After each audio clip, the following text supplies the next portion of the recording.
Hello friends, welcome back to my new blog. Shri शिवाय नमस्तुभ्यम। तो आज मैं और मम्मी जा रहे थे मंदिर, क्योंकि था सोमवार का दिन। और सोमवार के दिन जो हमारे जस्ट बगल में मंदिर है 500 किलोमीटर की दूरी पे, तो वहाँ पे होता है हर सोमवार को भजन कीर्तन। तो सुबह का टाइम था, क्योंकि हम लोग फ्री हो चुके थे काम से, तो सोचे कि सुबह में ही निकल चलते हैं। मम्मी और क्या मैं तो रेडी हो चुकी थी, तो फिर मैं इसके बाद साड़ी वेयर करती हूँ, क्योंकि मुझे पता नहीं ऐसा क्यों हो रहा है कि मुझे भी साड़ी पहनने का बहुत ज़्यादा मन कर रहा है।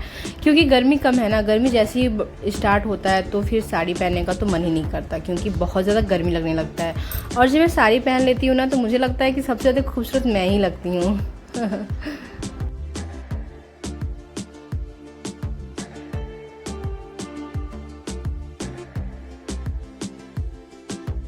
ग्यामी को जब मैं रेडी कर देती हूँ तो मुझे डर लगता है कि ग्यामी अपने कपड़े गंदे ना कर दे, क्योंकि तो थोड़ा सा टाइम भी लग जाता है ना, कि घर से बाहर निकलने में थोड़ा सा भी और टाइम है, तो मुझे लगता है कि ग्यामी अपने कपड़े गंदे कर लेगी और फिर मुझे दूसरे कपड़े चेंज करने पड़ेंगे। और ग्यामी का बाल इस वजह ऐसा इसलिए क्योंकि ग्यामी को मैंने तुरंत नहलाया था, तो उसके बाद सूख गए थे, तो हम लोग धूप में जा रहे थे, इस वजह से ग्यामी के हेयर में मैंने ऑयल मसाज नहीं दिया था।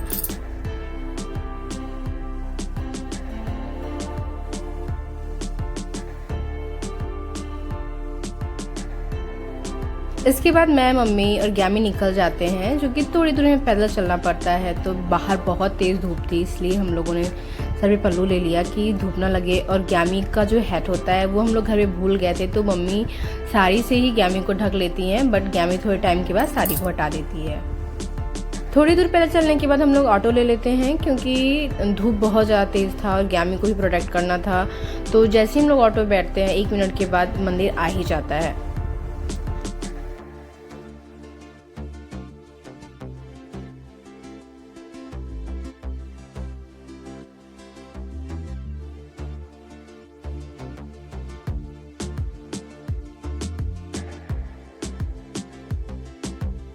और इस मंदिर का नाम था कर्दमेश्वर महादेव मंदिर, जो कि कर्दमेश्वर महादेव मंदिर के जस्ट बगल में एक छोटा सा और मंदिर था, जहाँ पे माता रानी का मंदिर था। तो यहाँ पे माता रानी की एक बड़ी सी मूर्ति थी, और उसके अगल बगल में सारे भगवान जी थे, काली माता थी, शंकर जी के मंदिर थे। और अंदर जो गेट था वो लॉक कर दिया गया, ताकि कोई अंदर जाके पूजा ना कर सके, इसलिए बाहर छोटी सी मूर्ति माता रानी की रखी गई थी, कि जिसे भी पूजा करना है वो आराम से यहाँ से पूजा कर सकता है। और शंकर जी को जल चढ़ाना है तो शंकर जी को जल चढ़ाने के लिए एक पाइप लगा दिया गया था, जहाँ से आप जल चढ़ा सकते हैं। यहाँ पे राम जी, सीता मैया, लक्ष्मण जी और बजरंग बली की मूर्ति बनाई गई थी, और उसके जस्ट बगल में कृष्ण भगवान और राधा जी की मूर्ति थी। और बहुत अच्छे से श्रृंगार किया जाता है यहाँ पे, डेली सुबह में शाम में हमेशा यहाँ पे श्रृंगार होता रहता है।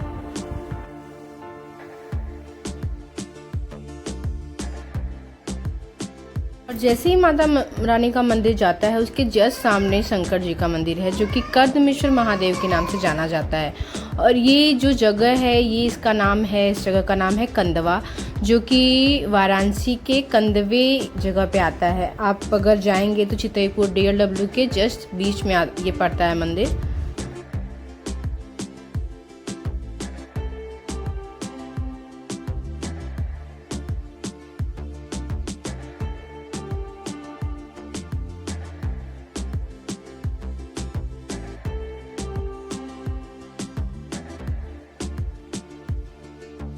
जैसे ही आप मंदिर में जाएंगे तो यहाँ पे लिखा भी है कर्दमेश्वर महादेव मंदिर, पंचकोशी प्रथम पड़ाव कंदवा, काशी खंड, वाराणसी। यानी जो लोग भी पंचकोशी करने आते हैं बनारस में, तो सबसे पहला पड़ाव यही है, यानी यहीं से ही पंचकोशी की परिक्रमा शुरू होती है। और जैसे हम मंदिर के अंदर आते हैं ना, तो यहाँ पे बहुत सारे बंदर हैं, जो कि कभी कभी हर जगह मंदिर पे दिख ही जाते हैं बंदर। और यहाँ पे जैसे हम लोग आते हैं बहुत ज़्यादा भीड़ था, क्योंकि एकादशी थी सोमवार को, और बहुत अच्छी एकादशी थी।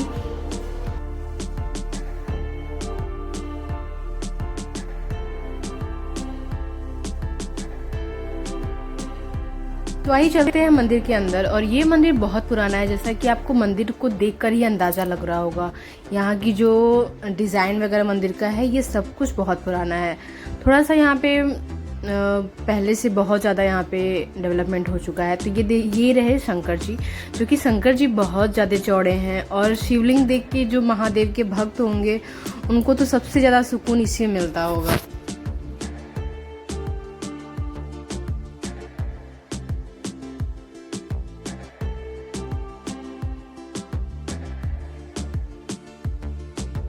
और ये है कर्दमेश्वर महादेव मंदिर का तालाब, जो कि बहुत बड़ा है।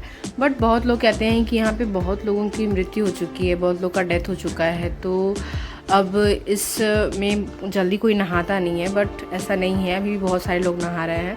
और यहाँ पे पीपल का पेड़ है, बरगद का पेड़ है, जो कि बहुत ही ज़्यादा शुभ माना जाता है। और ये देखिए हमारे बानर महाराज तो यहाँ पे लोग बैठे हुए हैं, आराम से सो रहे हैं।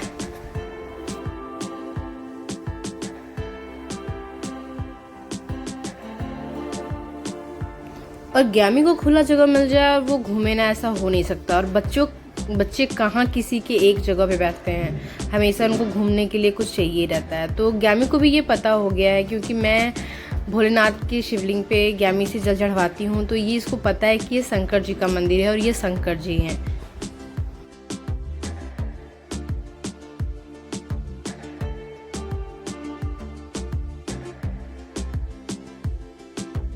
इसके बाद घूमते घूमते ग्यामी दूसरी तरफ आ जाती है। तो मैं तो जब पहले मंदिर पे आती हूँ, मैं सोचती हूँ कि मुझे नंदी जी कहीं दिखाई नहीं दी। नंदी जी क्योंकि सामने ही होते हैं और नंदी जी दिखाई नहीं दे रहे हैं। थोड़ी टाइम के बाद जब मेरी नज़र दूसरी तरफ जाती है तो मुझे वहाँ पे नंदी जी दिखते हैं, जो कि Nandi ji just opposite side में है। यहाँ पे ये रहे नंदी जी।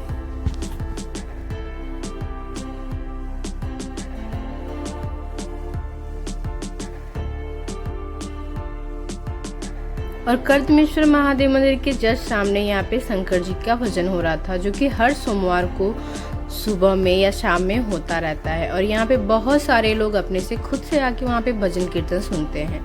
और जिसका मन होता है, जिसका इच्छा होता है, वो यहाँ पे भजन कीर्तन गा सकता है।